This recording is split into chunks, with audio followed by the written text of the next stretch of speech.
The wonderful world of homonyms. Hello, language explorers. Today we're diving into a fascinating aspect of the English language: homonyms. Homonyms are words that have the same spelling and pronunciation but different meanings.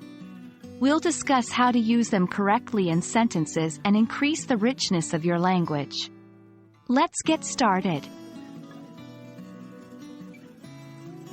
To use homonyms correctly, it's important to first understand what they are. Homonyms are words that are spelled and pronounced the same way but have different meanings. For example, bat could mean a piece of sports equipment used in baseball, or a nocturnal flying mammal. Context is crucial for understanding which meaning is intended. Identifying homonyms can be tricky, especially in spoken English. Listening for context clues will help determine the meaning of a homonym. For example, if someone says, "I need to change my tire," they could mean they need to replace the wheel on their car, or they could mean they are exhausted and need to change their current state of being tired. Using homonyms correctly in sentences requires understanding the context and the appropriate meaning of the word.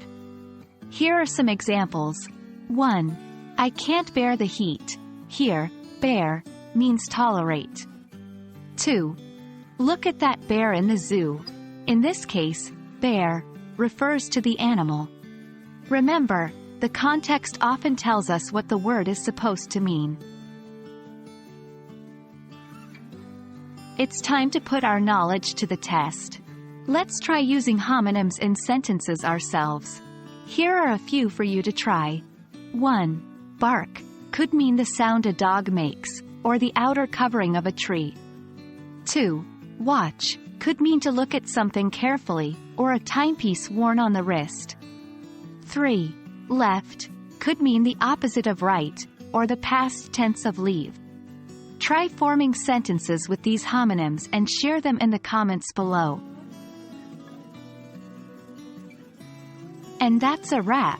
We've explored the incredible world of homonyms today, delved into understanding them, identifying them, and using them correctly in sentences. Remember, practice makes perfect, so keep playing with these homonyms and enhance your English vocabulary. I hope you found this video helpful, and don't forget to like, share, and subscribe for more exciting English language lessons.